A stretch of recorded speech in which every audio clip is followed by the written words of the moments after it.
To all who listen to this happy pod, welcome. My name is Noah Parker, and welcome to my world of wonder. Today, I am joined again by my darling wife, Adriana. Hi. And kind of tagging on with last week's episode with my friend Rick, we're doing it slightly different. Oh, that was the dishwasher. And we are going to be... I'm going to be sharing my thoughts on the Ahsoka series, as you might be able to tell by the Ahsoka lightsabers sitting on the table right now, my Star Wars Galaxy's Edge jacket, and my Grand Admiral insignia on my collar, or my jacket, rather. The poster next to you, too. Of course, the poster next to me. I wanted to move this to the middle for this episode, but I forgot. It's okay. So here we are. I have some questions that I would like to ask Noah. So I have some things that I want to talk about first, which I think one of them is actually one of your questions. Okay. So should I ask my first question? Yeah, actually go ahead. We'll jump straight into your questions. She's going to ask me some questions because we're doing this as like I am a Star Wars fan. I have watched everything. And she is less of a Star Wars fan. She likes it still, but she is not as dedicated as I am to sit and watch 7 seasons of Clone Wars 3 times. She has, however, watched Star Wars Rebels with me. How much she remembers from it, I don't know. How much I remember from it, I don't know. I've watched it 3 times as well, and I don't know if I remember as many details from it as I would like to. But I digress. So we're kind of going from a watching Star Wars since I was a child perspective, and then kind of her watching Star Wars a lot more recently, watching Ahsoka series a little bit less intently, but she was in the room all but one time that I watched the episodes. So she knows everything that's happening. She kind of understands most things that happened in this show to an extent. Except for episode 8. She did not watch episode 8. She has no idea what happened in that episode. We're going to go watch it after we're done here. But anyway, without any further ado, let's go ahead and let you start asking me some questions, and I can share my thoughts on the show. So my first question is, who is your favorite character and why? Are you talking specifically in Ahsoka or broad spectrum like Star Wars? Specifically in Ahsoka. Okay. Specifically in Ahsoka. I think the obvious answer would be Ahsoka. Okay. However, I'm going to give a couple of honorable mentions, I guess. Ahsoka is a fabulous character. Rosario Dawson, fantastic job playing Ahsoka. Let me make sure I pronounced her name right, because I'm pretty sure I did, but sometimes I forget things.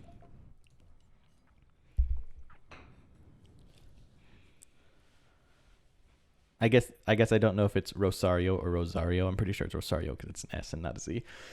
Anyway, yes. She did a fantastic job playing Ahsoka. She had a lot of mannerisms that carried over from the Clone Wars, like things that you would, like facial expressions and mannerisms that Ahsoka had in the Clone Wars and in Rebels.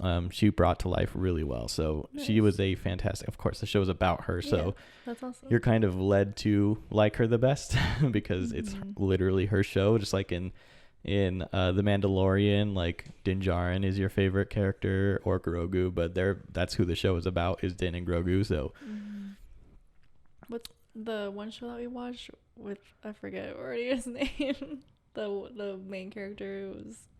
Which one? We watched several shows. One of the most recent shows we watched.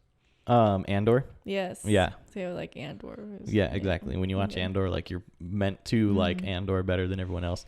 But I have a couple of, I have 3 obvious honorable mentions personally. I think the casting was fantastic on Sabine Wren. I thought her arc through this show was fabulous. I enjoyed every moment of it. There was a couple probably moments where I was like, I don't love that they did that with Sabine, but it made sense. Okay. I absolutely love the fact that Grand Admiral Thrawn was performed by the same person who voiced him in Rebels. Let me pull up his name too. That's cool. because I forgot his name. I'm not very good with character names Or celebrity names. Yeah, I'm same. great with character names. I can remember the characters' names, but I have a hard time remembering the celebrity names. Where is he? He should be right near the top. Oh yes, Lars Mikkelsen. Nice. Mikkelsen. Mikkelsen. Okay. Yeah. Close enough. If it's not exact, it's close enough. But that's why I'm bad at celebrity names. I don't know how to pronounce some of them. Yeah, but no worries. but he voiced Grand Admiral Thrawn in Rebels. Okay. And he also played Grand Admiral Thrawn in the show, and that was an amazing choice because yes, you could have hired somebody who could have gotten close to sounding like Thrawn, but he doesn't look exactly like Thrawn, so at least he sounded like Thrawn, you know. Mm-hmm. And of course Ezra was cast amazingly. I should have left that webpage open. I don't know why I closed it because I need to look and see who played Ezra again. I can't pronounce that. That's okay. They know who you're talking about. Does it give me a phonetic pronunciation if I click on it? I don't Probably not. That'd be too easy. Yeah, no. Eman Esfandi. Esfandi? Okay. I'm butchering that badly, but he was... I don't know any other actors, I guess, that could have played him. I didn't know about him either. He's kind of... I like that they cast Ahsoka like George cast A New Hope with a bunch of no-name celebrities. Not that they're all no-names, but like they're not impressively well-known. Like they didn't go out and grab Zac Efron to play Ezra, you know? Right. So yeah, those four, the people you'd expect. Okay. I probably would have liked Hera more if she was in the show more, but she wasn't in it a whole lot, so. Cool.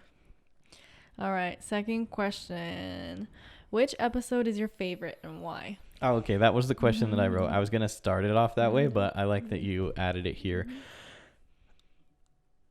Honestly, I have a hard time picking, but I am a huge fan of the original trilogy, or not the original trilogy, sorry, the sequel trilogy. Or I guess the prequel trilogy. Sorry, I'm messing things up right now. I need to take a nap. Very good. But yeah, episode 1, 2, and 3, and Clone Wars, and what those two things have in common, the prequel trilogy and Clone Wars, is Anakin Skywalker. So the very end of episode 4, when Ahsoka falls into the water and drifts into the world between worlds, and at the very end you hear Anakin say "Snips," I lost it.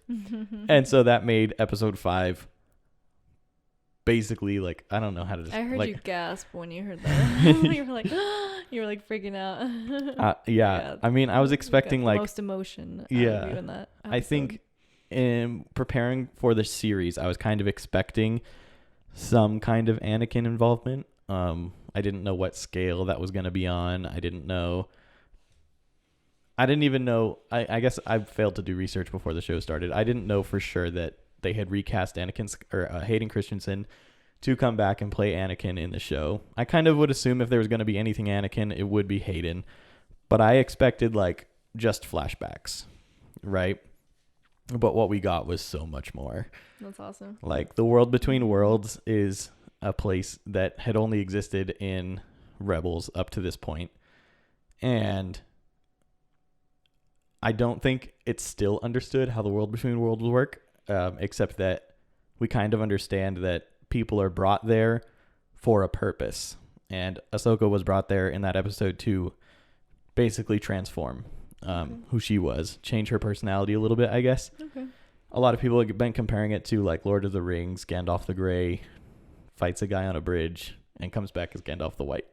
And that's what happened to Ahsoka. She came in as Ahsoka the Grey, literally wearing gray clothes, fought Anakin on the bridge, the world between worlds ground, and turned into Ahsoka the White. Oh, okay. So I loved that episode. I loved Anakin. I loved the flashback to the Clone Wars. That was amazing. Basically, that whole episode was like, I don't know if fever dream is the right thing to say, but like the whole time I was watching it, I was like, are we really seeing what we're seeing right now? Like it was so good. It was so good. Cool.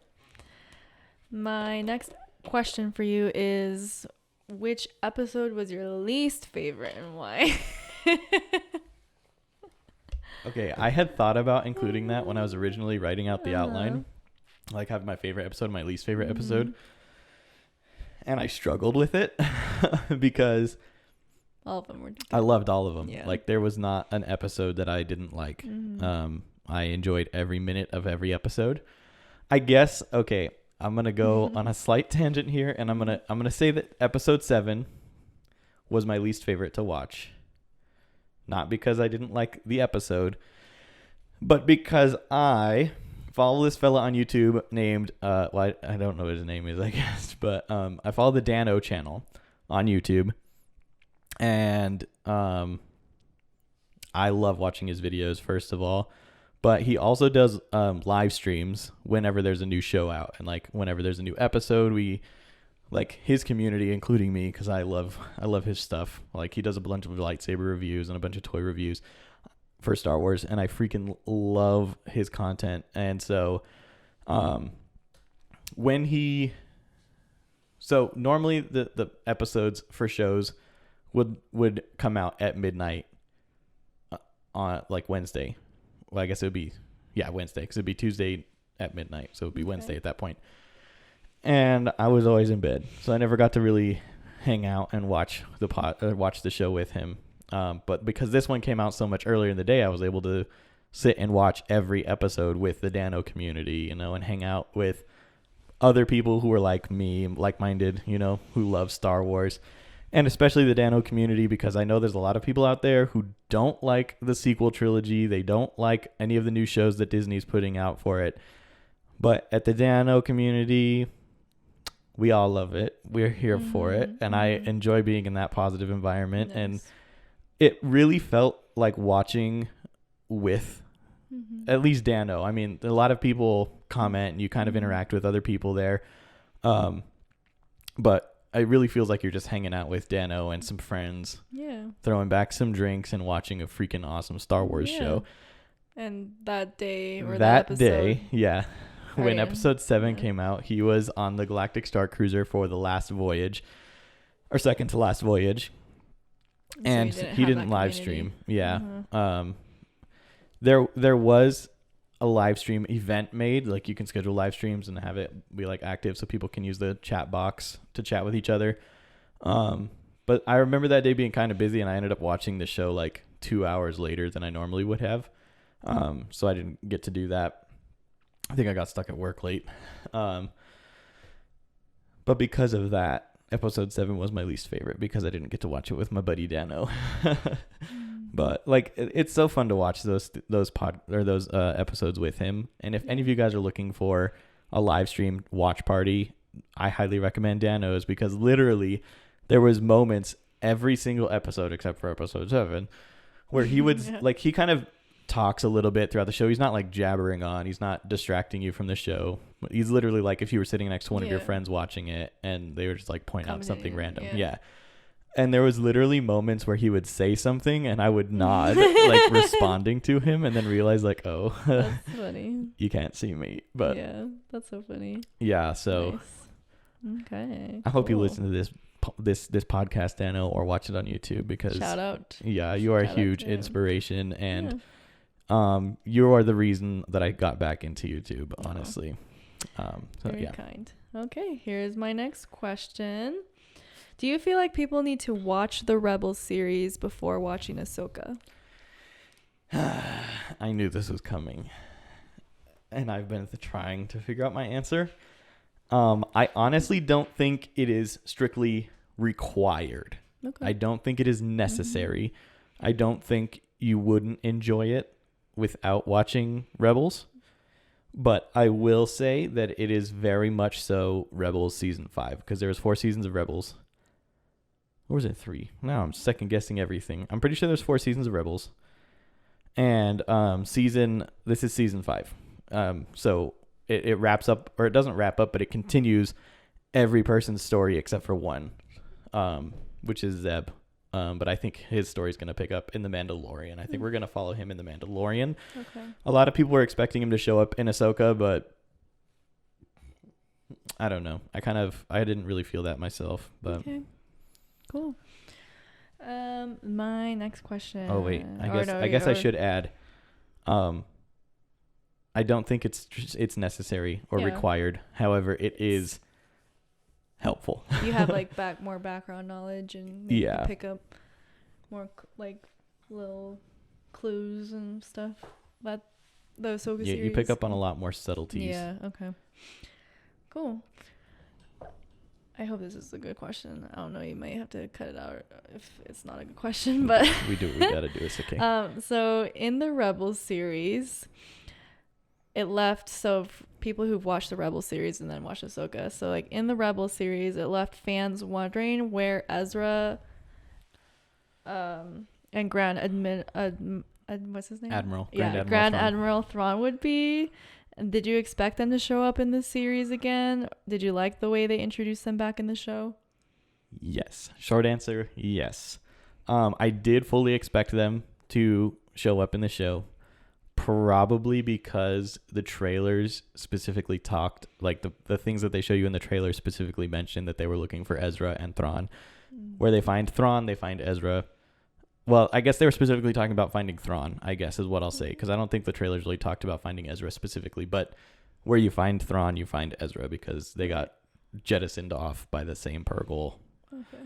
At the same time, they were literally together. So yeah, you just assume where you find Thrawn, you find Ezra. So I was fully expecting to see him. I feel like we got more of Ezra than I was expecting. We got him earlier than I was expecting, but I was happy about it.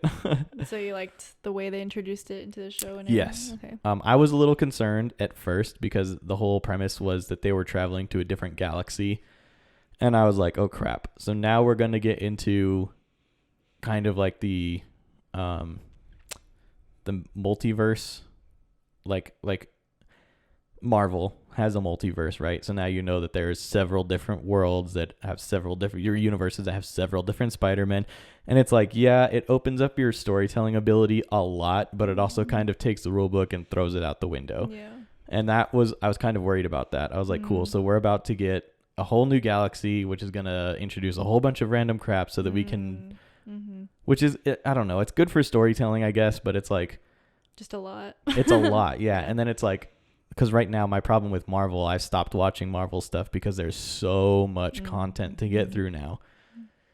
Yeah. And I hope that happens with Star Wars, but I'm a lot more dedicated to Star Wars than Marvel, so I've been watching everything as it comes out. So Nice. Yeah. Okay. I think that was a sufficient answer. Okay. You might have jabbered on a little long, but that was good. All right. My next question is maybe more just me, but more just my curiosity. But why did Ahsoka's lightsaber change from blue to white? I'm not an expert. Okay, so I don't fully understand. I mean, I kind of do. My assumption, I think everyone's assumption, because I don't think it's been explained. And actually, let me back up a little bit further and tell you that Ahsoka's lightsabers were green. Oh, okay. But then it went blue. They went blue, but let me explain that. So in the Clone Wars, this is where having some of that background helps, but it's also not really super necessary for the show. So in the Clone Wars, for the entire first 5 seasons, I can't remember when Ahsoka leaves, if it's in season 4 or season 5, but she leaves the Jedi Order, basically. And her lightsabers are green. But then she gets accused of murdering somebody, and basically the Jedi Council is like, you can't be a Jedi no more, get out of here, screw off, you know? And so she leaves. And you're not allowed to have the lightsabers you built because, like, technically it's like, oh, well, the Jedi, it's like when you get issued a firearm as a police officer, that's not your gun. When you leave the agency, that gun goes back. So it's kind of the same thing. Like, you build it, but it technically belongs to the Jedi Order. So she lost her lightsabers. And then we fast forward into season 7, and she finally recontacts Anakin, and they go through this whole thing, and he encourages her to go off and like help Mandalore because they're being demolished by Maldalorians, which appeared in this show, and that was freaking sweet. But basically before Anakin ships her off, he gives her lightsabers back to her, basically as like saying like, you might not be a Jedi anymore officially, but like basically you are right now. Okay. And so he gives her back her lightsabers, but Anakin changed them to be blue, which kind of breaks the way that the lightsabers work a little bit, I think. Okay. Because the lightsaber color and it's kind of hard to say right now because it's kind of confusing to know what makes a lightsaber color, what it is, but it has to do with the kyber crystal. Right. So Anakin would have had to go find 2 more kyber crystals, link them to himself, and they would turn blue because that was the lightsaber colors he had. But they kind of make it seem like you just get to pick. So maybe you do now. Maybe that's the canon. I don't know. It's confusing. But anyway, regardless, she makes new lightsabers because these lightsabers only appear starting in Rebels. So after she has lost the lightsabers that she originally made and Anakin gave back to her. And the reason that they're white, sorry, that was a long-winded way to get to that point. The reason that they're white, as far as I understand, is to show that she is not really, I guess they're trying to get that she is like centered in the Force. Okay. She's like white, pure. It's like pure. Yeah, she's like pure. Yeah. But I guess it is because she's not a Jedi anymore, but she's not a Sith. She works. She's like in the middle. It's not even in the middle. Like maybe just. I guess maybe balanced, perfectly balanced, but okay. It's a little confusing because now anyway after the show, because I'm like, if she was pure enough for her lightsabers to be white, why did she need to go through the whole thing with Anakin in episode 5 to change to Ahsoka the white? Like she should have already been. Okay. If her lightsabers are white, she should have already been pure. And right. So I don't know. I'm confused on it, to be honest, but okay. I like the way the white lightsabers look, so I kind of don't care. Cool. Yeah. Thanks for your thoughts on that one. The question there's probably people out there who could give a way better response and actually explain it, but to my understanding, that's kind of what it is. Yeah, and that's what we want. We're just your this thoughts. This is my thoughts. That's what it says in the title. Okay, next one I got, and Jaikel and Ryder showed up unexpectedly in the Ahsoka series. Did anyone else like them show up in the series unexpectedly for you? Yes, a couple of them actually. The first one that comes to mind that actually, well, okay, first of all, let me back up. The first one that showed up, like I said, I wasn't totally expecting. I guess it's not so much the fact that he appeared, and it was more the way that he appeared, which I count as the same thing. Appeared unexpectedly. And that was Anakin, first of all. Anakin appeared, and I was shook. like you heard me. I was sitting on the couch. You're like, what? So invested in what was going on. I think you were washing the dishes because we just finished dinner. And I literally was like, you're like, oh my god! I know. I'm leaning back to the microphone. I was like, I got so excited, and that was probably longest week of the last 8 weeks for me. Was in between episode 4 and episode 5 because I was like, I need to see what Anakin does now. I need to see Anakin. Let's get Anakin. Let's go. I need Anakin's story.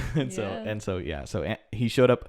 I was expecting him to show up, but the way he showed up was unexpected. Nice. So he unexpectedly showed up. Nice. The other one that I was like, what? was C-3PO. Oh, okay. I think, that was episode 7. That was the last. So you should have seen that happen. You probably heard me squeal too. I did. Because like that one caught me so off guard. And I actually, I don't know if you were C-3PO. listening, but before you ever see C-3PO, that was a weird sentence to say. Before you ever see C-3PO in the episode, you hear an off-screen voice say, "How rude!" And that I was like, "Oh my god, it's 3PO!" Oh my god! And then out he walks, and I'm like, Nice. That they did that. That's cool. I was like, what I just did is exactly what That's really cool. Yeah. they were trying to do with that moment, was have him say that and have everyone watching go like, oh, it's C-3PO's coming, and then boom, there he is. Nice. So yeah, C-3PO, because that one caught me totally off guard. I would have never thought twice about like seeing C-3PO. Of course, it makes sense, but I'm like, wow. Yeah. So yeah, that one caught me so off guard. Nice. Were there any other ones, or was those just those two kind Probably, but not as much. I don't know. Yeah, I guess fine. Enoch, who was like Thrawn's second-hand man, I guess you could say, showed up unexpectedly. Okay. But the only reason I say that is because no one knew he existed before this show, and he looks different from all the other stormtroopers. So it's kind of like, oh, that was an unexpected twist. I don't really like what they did with him, but it is what it is. Yeah. He's basically just Captain Rex, but for Thrawn instead of Anakin. So it's whatever. I didn't love it. I didn't hate it. I was like, that's a character right there. Yeah. Next question. If Ahsoka is trying to find Ezra, is it for the purpose of helping to rebuild the Jedi? Oh. Here's how I'm gonna. Well, okay. Let me answer. This is my answer for that question. I don't think that it was Ahsoka's sole intention to find Ezra. It was definitely Sabine's intention to find Ezra. Sabine had no other motive but to find Ezra, because she realized, okay, all throughout Rebels, he's like hitting on her and like being like, "Ooh, you should be my wife," and the whole time she blows him off. But then the moment he disappears with Thrawn, I think honestly she kind of goes like, oh, "I love you." Too late. So Sabine, I think, is in love with Ezra. That's neither here nor there. I don't. Maybe it's more of like a sibling relationship. I don't know. Not everything has to be falling in love and getting married. Maybe it's just like you were like, wow, I really liked that kid, and now all of a sudden he's gone, and now I realize how big of a hole I have.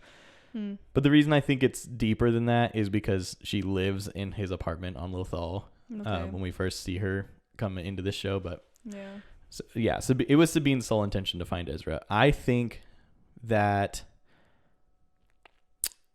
Ahsoka's intention was to basically discover if Thrawn was actually still alive.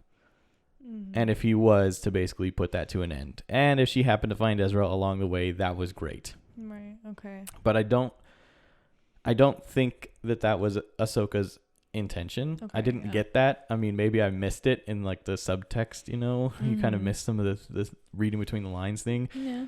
I don't feel like she was super intent on finding Ezra. Okay. I think she was like, if I find him, that's great. But the main thing is like, if Thrawn is still alive, we have a problem, especially if he's trying to come back. Okay. Nice. My next question. So do you have just a favorite quote or a favorite like saying that maybe it's like gonna be a famous like meme or line that like from the series? Like, you know, obviously, like the famous Star Wars, there's a lot of like, one-liners. May the Force be with you, or like, Luke, I am your father. I don't know. Like, no, not for probably me not for anyway. Ahsoka, The only line in the show that gets there for me, where I'm like, this is going to be a thing that I do. I don't. Maybe I'll quote other parts. I haven't rewatched any of the episodes, so that's the thing that'll happen. And maybe rewatching the episodes, I'll be like, oh yeah, I forgot that I said that. I'm gonna use that. Is in conversation. But honestly, like, it's gonna be such an inside thing for only people who've watched this show. Yeah. But it's basically, it's from episode 7, and it's right after C-3PO comes in, right? Okay. And the guy whose name I forget, honestly, he's the bad guy. Like, he's a bad guy that's working. That's like, I really think that he's a bad guy working with Thrawn, but posing as a New Republic senator. We'll get into that can of beans later if that comes to fruition. But I just feel like he was working against them the whole time, and it was intentional, but maybe it wasn't. But anyway, so he says basically like, we can't accept evidence provided by a mere droid, right? And 3PO, first of all, I was like, what? Oh, me a droid. But Chopper in the background goes, "Wak, wak, wak." And the thing with Chopper in the show, in Rebels, because Rebels was an animated series, of course. So you can get away with a lot more goofy things than you can in like live action. Yeah. Well, you could have, but now that we literally brought a animated show to live action, you can kind of get away with it. But all of Chopper's like wah, wah, wah, wah, wah, wah, wah. All the sounds he makes, like you can like in your head you can pair words to him, right? Yeah. You kind of know what he's saying. Like you get a vibe. You kind of understand Chopper, even though he's not speaking English, that's right? Hilarious. But in that moment he goes quack quack quack. So it's like and if you're not, that's WTF. That's hilarious. Yeah. Nice. And so it's so funny. That is hilarious. It cracked me up when it happened. And I feel like that has become a meme instantly. Like I was just on Instagram earlier today scrolling through things. And it was like a photo of the senator. And he's like, we can't accept evidence provided by a mere droid. And then the next one is Chopper. Like, he's like sitting in a chair and he's like, and I took that personally. It's like that instantly became a meme. And I really enjoyed that. But Chopper is such a funny character. Yeah. But nice. The only reason he didn't make my favorite characters when you asked me about that earlier is because he's CGI. So, but he's a great character. But being an actor, which you guys will hear about next week, being an actor, I gravitate towards the people. Yeah.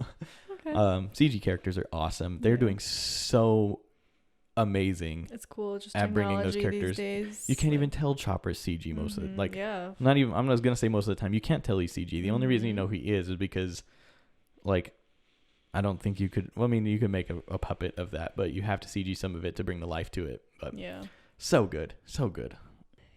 I'll tie these two questions together. Did you like the ending of the series? And out of 5 stars, what do you give the series? Again, short answer, yes. And 5 out of 5. Okay, good. 10 out of 5 was so good.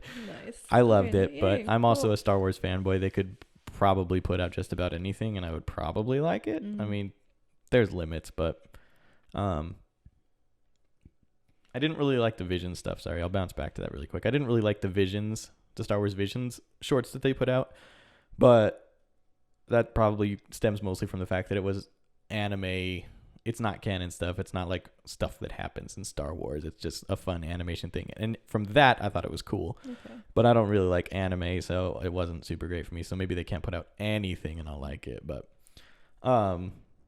I liked the way it ended.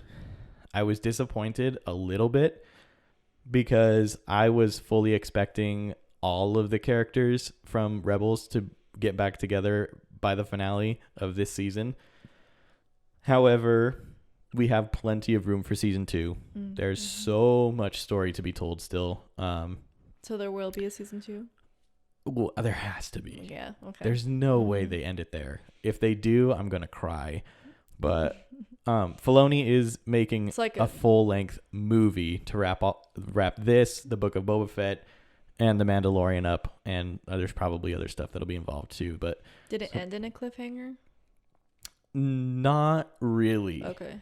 I think a lot of people were expecting a huge cliffhanger, and it wasn't really a cliffhanger. And the reason I say that is because, like, yes, Ahsoka and Sabine are now stranded on Peridia, which is where Thrawn and Ezra had been for the last 30 years.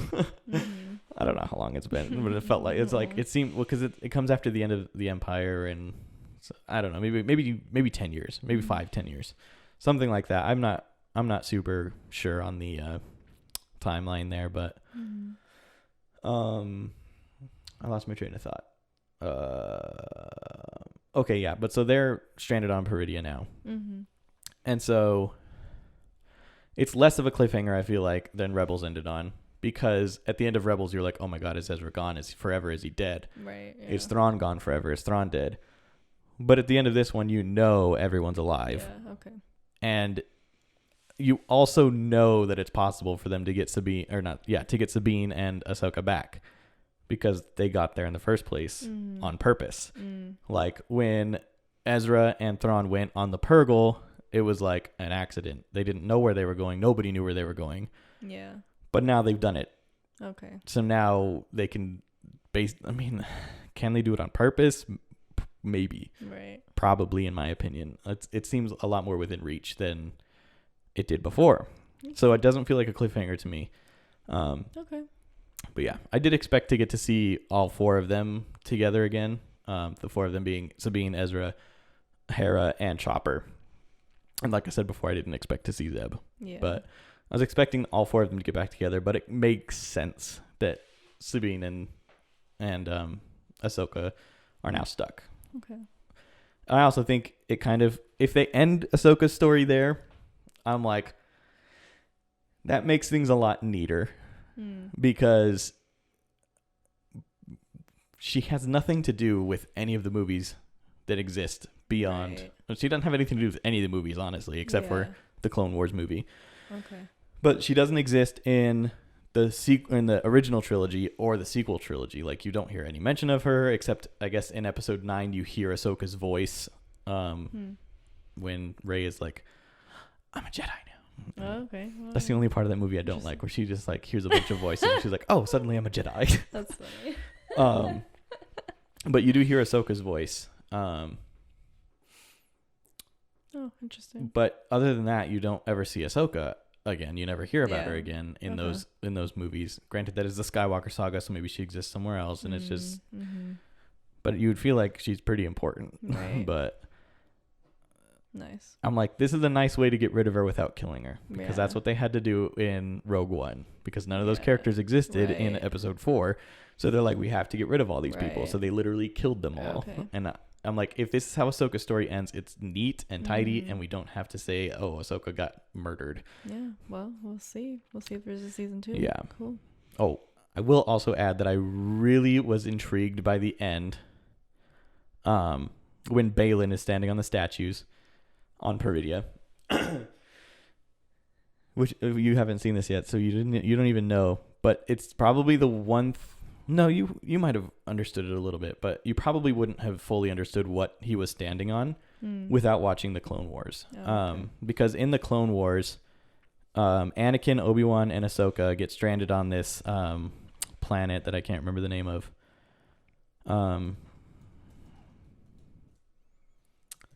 Let me see if I can find it really quick. He's stranded on a planet. I guess they're called, the Mortis gods. That's it. So the Mortis gods are like the embodiment of the Force. The daughter represents the light side, the son represents the dark side, and the father represents balance. In the Clone Wars episode, I'm so fuzzy on the details, but all 3 of them die, which breaks the Force a little bit, because they're what holds the balance together, more or less. And it doesn't break the Force, because the Force still works the same way. But I don't fully know what the impact was of it, to be honest. I need to rewatch all that and kind of feel it out again. But so at the end of episode 8, one of the last scenes is Balin standing on top of the hand of a statue of an old man who is the father. And as the camera pulls out, the statue of the son is right next to him on his left, so the right of the camera view, and the daughter would be on his left. I'm backwards. The son was on well, no, I said that right the first time. The daughter would be on his right, but the left for the camera view. I said that right the first time. But the daughter's head is missing. And because the daughter represents the light side, it's kind of like, I'm like, well, that's kind of foreshadowing things. But Balin Skull's whole thing is that he wants to go back to the beginning, which he believes is on Peridia. And basically, I don't know what he's trying to do, but he's basically trying to stop the balance, the back and forth between the light side and the dark side, and literally just balance everything, I think. So I thought that was cool. That was a neat touch that a lot of people wouldn't understand or really get. Okay. But yeah. Nice. Those are all my questions. Excellent. I don't know how long we've been running. According to the audio recording, we've been going for 45 minutes, and I talked for probably about 10 minutes before we really got into it. Maybe not 10 minutes. Probably, well, I don't know. I don't know how long, but let's assume about 40 minutes right now. Mm-hmm. Let me see if there's anything I want to add really quick. I'll kind of give my closing remarks, I guess. Any last things? Yeah. Okay. So in my podcast with Rick last week, I talked about one of my hobbies, which is cubing. And for those of you watching on YouTube, I brought out a thing called a megaminx that I described as a dodecahedron. If you're listening on Spotify, Apple Podcasts, I will post pictures of what I'm about to say on my Instagram, and maybe I'll do a short TikTok of it because we're on TikTok now, unfortunately. I'll post a short video about what I'm talking about right now, or you could just head on over to the YouTube channel and see it. But so the Rubik's Cube is a dodecahedron, and it is a twisty puzzle. And I'm probably one of only a few people. I'm sure every other cuber who watched Ahsoka also caught it. But the star map that they find, or that Ahsoka finds in the beginning, like the very first episode, is like one of the first things that happens in the episode. She finds the star map. Is it in the shape of a dodecahedron? No, it's actually in the shape of a sphere. Oh, okay. But if you look at the way that, like, you look at the lines cut into it, it is a megaminx that has been turned into a ball. And then, so first of all, I was watching it and I was like, oh my, that's a megaminx ball, which is a thing that exists. I don't own one, so it's kind of hard to show, but I was like, that's a megaminx ball. Like, whoa. Yeah, I think you told me about that. And then later, when Sabine is like trying to figure out how to read the star map, she starts turning it, and I'm like, it is literally like a megaminx ball. Oh wow! And I was blown away by that. I thought that was so cool. I don't know who the the prop master was for the show, but that's cool. That was a brilliant thing to bring into it because, like, yeah, if you don't know what it is and you just saw one for the first time, it would look futuristic and kind of mystical, which is exactly how I described that star map, futuristic and mystical. So that was cool. Nice. Let's see. I'm kind of like picking out some highlights from each episode that I enjoyed a lot, but episode 2 was probably the least action packed, if I remember right. Again, I haven't rewatched, so I don't know for sure, but probably the two things that stood out the most for me was Chopper, like being in live action. That was such a cool thing to see happen because he's such a funny character in Rebels. And then the shipyard that Hera and Ahsoka go to brought me back to when I was playing Jedi Fallen Order, because that starts off in a shipyard. It's not the same shipyard. Maybe it is the same shipyard, I guess, but it's cool. They different. Connect the video game to the show. It really That's reminded me of that, and I was fond of it. That's cool. In episode 3, Ahsoka, when they get to the mega hyperdrive ring, first of all, that was amazing. It was like Death Star reveal level amazing. Or not amazing, but like kind of, wow, that's a ginormous piece of machinery. Wow. So it kind of made my jaw drop a bit. But then Ahsoka's spacesuit, because that's a callback to the Clone Wars where she has a custom tailored spacesuit, and everyone's like, oh, of course they have custom tailored space. She was a Jedi, man. It's like the army. Well, not really the army. It's like the police. They have uniforms built for them, and when you are dealing with space, like, it's literally called Star Wars. You're having wars in space, in the stars. You got to have a spacesuit. So of course, yes, she has one. Exactly. But I loved it. It was a cool callback. Episode 4, aside from Anakin appearing at the very end, did I get that right? Yeah, I got that. Yeah, okay. I thought I had my things out of order here for a second, but and I really thought it was cool that Ahsoka was like changing her grips on her lightsabers to, like, she was like observing, like watching Balin and how he was preparing to fight her, and then she would adjust her fighting style to match his, and then he would change his, because like you pick a fighting style that is going to overpower your opponent's fighting style, and they literally just kept going back and forth for a little bit, like, okay, well, if you're going to use this form, I'm going to use this form, and if you're going to use that form, then I need to use this form. And it was so cool to watch, because like we don't get a lot of like the explanation of the different forms in Star Wars. Basically, all the forms that exist right now are kind of non-canon. I mean, they're canon, but only if you read a lot of books. And I don't. So that was cool to see that in live action finally, and hopefully we get some more stuff later on where they really go into it, but yeah, it's okay if they don't.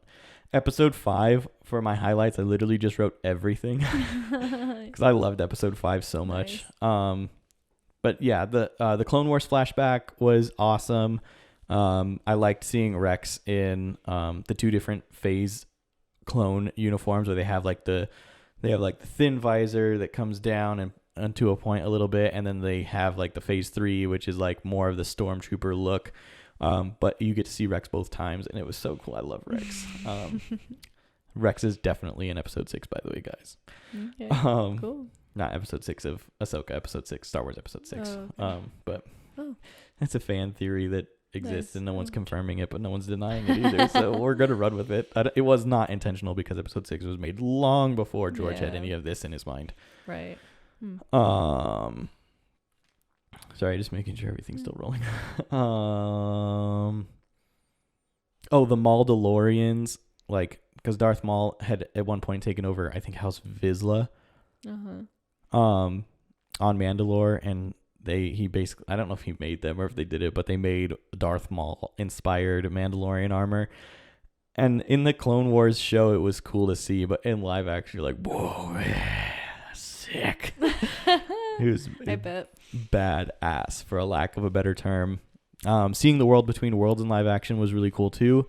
Not super expected, not a huge surprise in my opinion, but then of course Anakin, oh my god, Hayden Christensen, the de-aging on Hayden Christensen, like you're watching it and you like forget that Hayden Christensen is like kind of old, low-key. It was so good. So cool. Episode 6 highlights were definitely Thrawn's reveal, when he pops out for the first time. You're like, oh my gosh, Thrawn. Oh my god. And the Chimera, his ship. I also really liked, I forget the name of the Japanese art style, but there's a Japanese art style where you like repair broken objects with gold. I don't know what that's called. If I can spell right.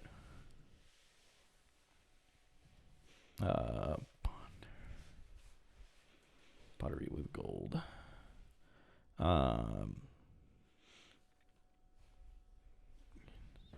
Kintsugi? Maybe. I'm reading this online. Okay, I think it's kintsugi or something similar. If I'm pronouncing it wrong, I sincerely apologize. But yeah, so they mend broken objects with gold, with paste with gold in it, and so you can see the imperfections, you can see the cracks, and I like that they included that in the what we're calling the night troopers costume design. Yeah, that was you're cool. Noticing all those like little details and talking about it. Well, like I noticed a lot. Yeah, because you're but it's a filmmaker, not just me either. It's an actor, and so you're thinking about everything, I guess not that's just fair. The story. You're thinking about the props. You're thinking about. I love the props. Prop design is so cool. And designs and. If I couldn't be an editor, and I had to choose another thing, it would be a prop master, prop designer for theater or whatever. I love props. Mm-hmm. They're cool. It's cool to find things that you don't expect, and make something different out of them.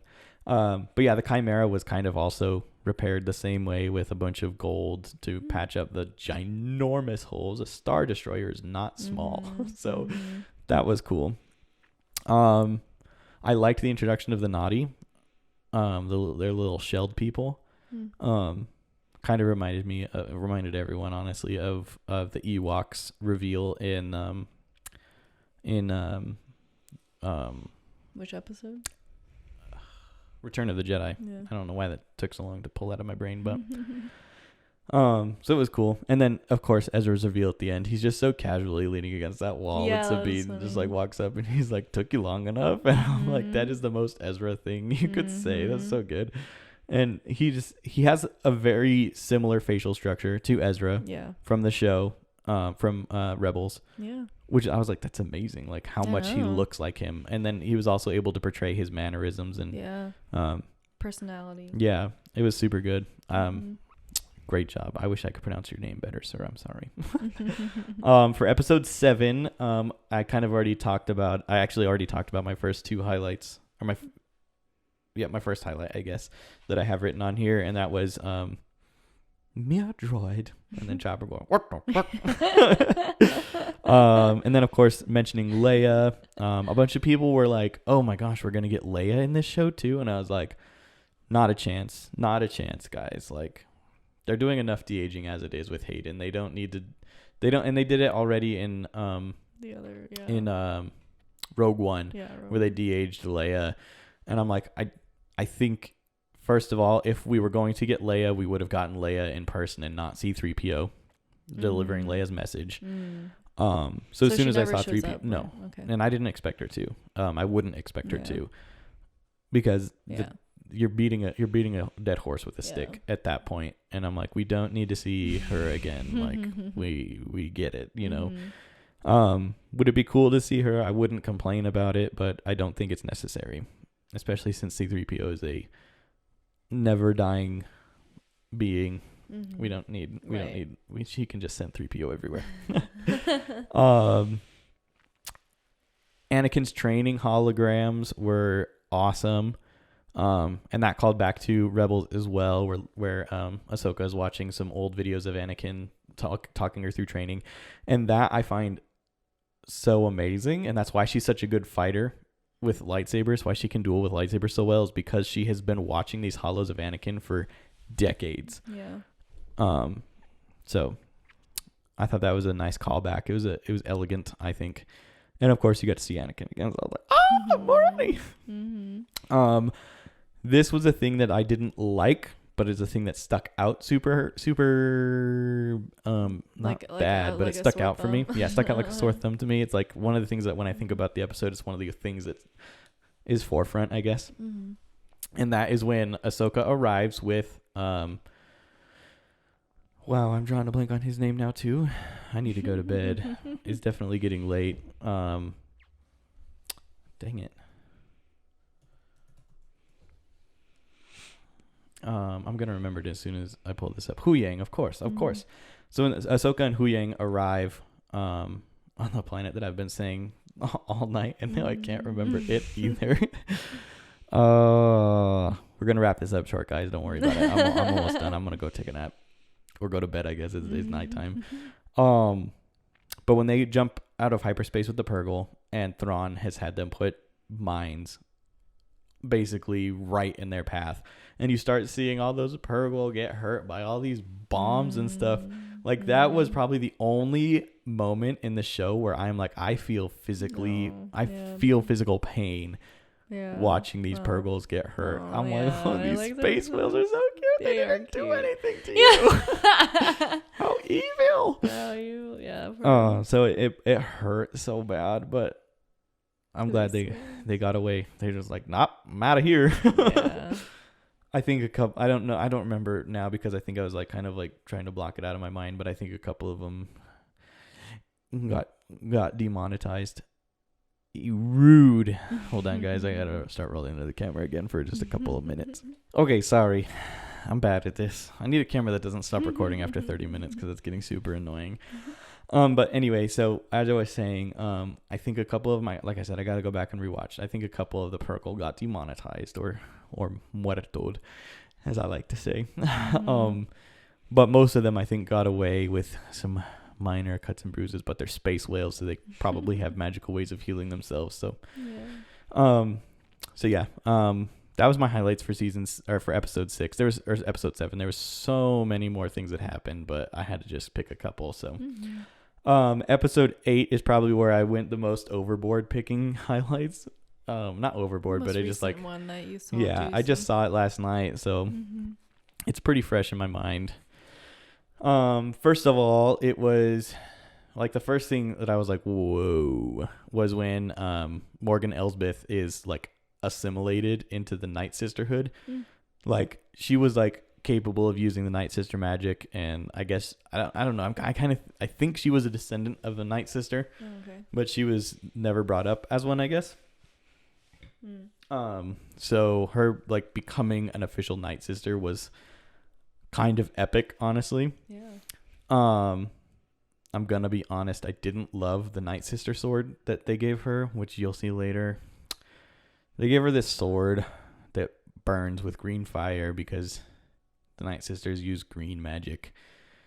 When you see green smoke or green mist coming out of people in Star Wars, it's Night Sister magic that has brought that thing or person to life.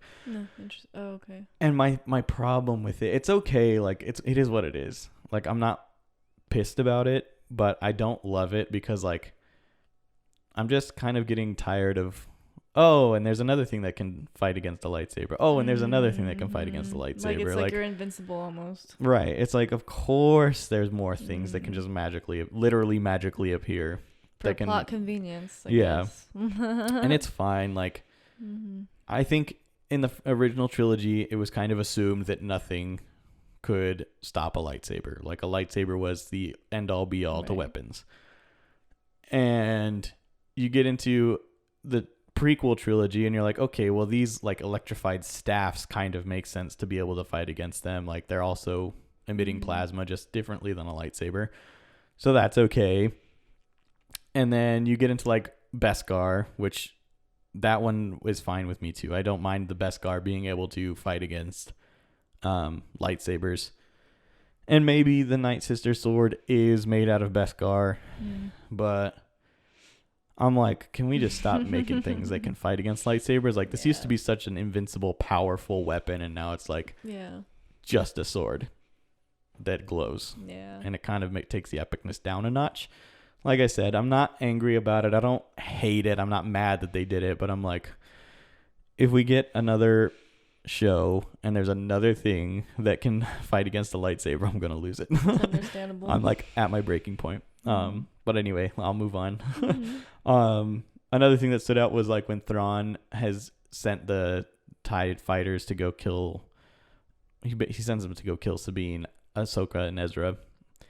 And watching them drop behind him was so epic. I love watching TIE fighters drop from ships, but behind Thrawn, like he just carries himself in such a way where he's like, yeah, I'm a badass and I know I am. And watch these TIE fighters drop behind me. And I'm like, whoa, there we go. Another highlight was Ezra building himself a new lightsaber. Okay, but I also have to back up and say it was awesome to actually watch in live action a Jedi build their lightsaber. Has that not never happened Not before? in live action. There was a sequence filmed for Return of the Jedi of Luke building his lightsaber, but it ultimately got cut. Oh, okay. So like the footage exists, you can see it, but it's that moment is technically not canon. Yeah. But Ezra's is fully canon. So it was really cool to watch a Jedi build his lightsaber, and it honestly sent me back to Savi's workshop, and I'm like, yeah, you don't do the same thing, but like there's physical, like, because like I guess in Clone Wars you see like the younglings building their lightsabers using the Force, but watching Ezra assemble his lightsaber by hand was like, okay, so when I'm in Galaxy's Edge and I'm at Savi's workshop building a lightsaber, it's like legit. Yeah. It's not like, oh, well, you don't have the Force, so you have to do this. Like some Jedis also use their hands. It's okay. Nice. Actually, I take that back. I think Luke's sequence was not using the Force. I think he built it by hand too, like Ezra. I don't remember. It's hard to find it, and it doesn't really exist, but it kind of does. So it's one of those things. Yeah. However, it was cool to watch him build a lightsaber, but I was also like, bruh, because in the episode before, in episode 7, he's literally like, I don't need a lightsaber anymore. The Force is my ally. Yeah, he's like, I literally don't need the Force. I don't need the lightsaber anymore. I just have the Force. That's all I need. And then literally, because like, yes, it was a week span for us, but it was hours, if not minutes, in universe. And I'm like, you literally just said you don't need a lightsaber, and here you are, like hours later, building a new lightsaber. Like, but I'm glad he did. because it was really cool to watch Sabine, Ahsoka, and Ezra all fight with lightsabers. Oh, that's the last thing I'll mention here, but I'll move on some more. The freaking zombie troopers were epic. That was another character, I guess, that appeared that I wasn't expecting. I did not expect to literally watch them kill stormtroopers, and then those same stormtroopers literally stand up and start chasing them again. I was like, ah! Wow. That was gnarly. And then the Sabine and Ezra force jump. They're standing on that podium, like a tall tower, where the Chimera is sitting, which you've seen because it's Chimera's been there since the first episode. We saw Thrawn and the Chimera. But it starts leaving, and there's a huge, like, getting further away, and it's so hard to reach. And so Ezra starts running, and he jumps, uses a force jump to jump high, and then what? I guess I needed to talk about another thing before I got here. Oh. But so, like, all up to this point, like, Sabine has had several, like, force fake outs. Where, like, she's like, oh, I'm so close to using the force, but then nothing happens. Yeah. It's kind of like, ooh, aw. Several times, right? Mm-hmm. And then at the last moment, and a little bit before this, she's, like, pinned against the wall, and she uses the force. And she finally uses the force. She grabs her, because she gets her lightsaber knocked on the ground. She's pinned against the wall, and she uses the force and gets her lightsaber. Nice. And at that moment, I was like, oh my God, she did it. She used the force. Let's go, Sabine. Nice. And so then, Ezra does his run. He jumps, and then she pushes him to get onto the Chimera, because the Chimera is getting ready to go back to the normal galaxy, and they want to be on that ship. And then the plan is for Ezra to go up there, and then Sabine to run and force jump, and then Ezra to pull her up. And you're led to believe that that's exactly what happens until about 2 minutes later, when Ahsoka gets her Shoto saber cut in half, the little one, this guy. Oh, yeah. It gets cut in half, and I'm like, no, her two sabers, she only has one now. But then she uses the jump. And then she almost gets killed. Like, she gets not killed. She doesn't almost get killed, but she, like, starts getting put in an awkward position by Morgan Elsbeth, where she's like, oh my gosh, Ahsoka might get hurt here. And then Sabine, boom, right behind her. And she didn't actually jump onto the ship. She decided to bail at the last minute and go help Ahsoka instead of join Ezra.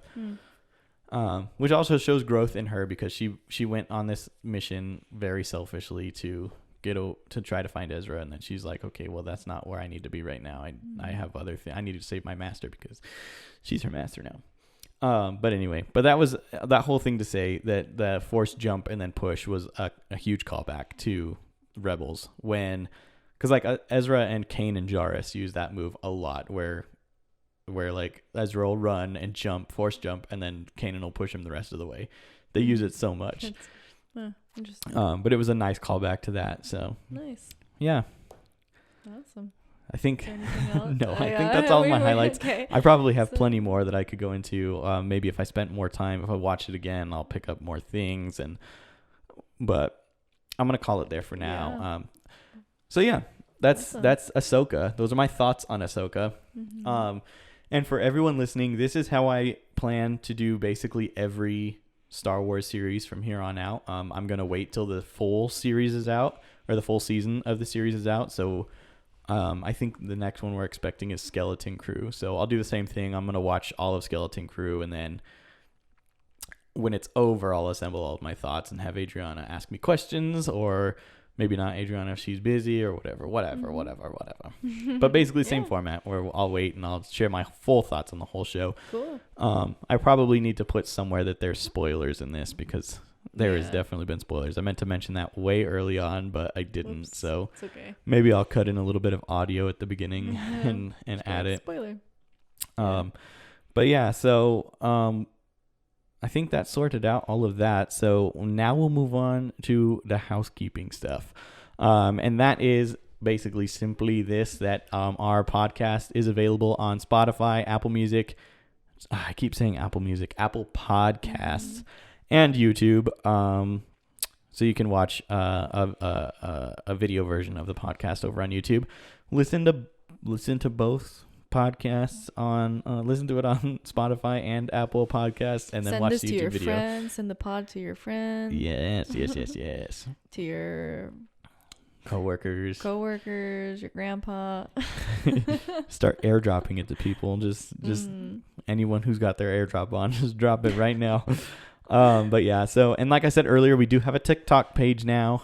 Adriana is graciously running it for me, because I don't really understand how to use TikTok. I don't really care about TikTok all that much as a user, I guess, but I can see that there's a huge benefit in viewers. A lot of people use TikTok, so it's a really convenient place for you guys to go check out little clips from the podcast and visuals. Like I'm gonna show or do it. We'll do a TikTok after this show to kind of show off that dodecahedron megaminx that I was talking about earlier, so that you guys can just quickly go over and watch a real short video explaining it. That way you don't have to go all the way over to the YouTube channel, which I actually didn't even show it on the YouTube channel. So if you're watching on YouTube, head over to the TikTok page. That's where it's going to be. There you go. Yes. Excellent. And on TikTok, it is at the Noah Parker. No, it's not. It is at Noah Parker's World of Wonder. Just like the podcast. Follow it, share it with your friends, and start liking some of the videos we've got up there.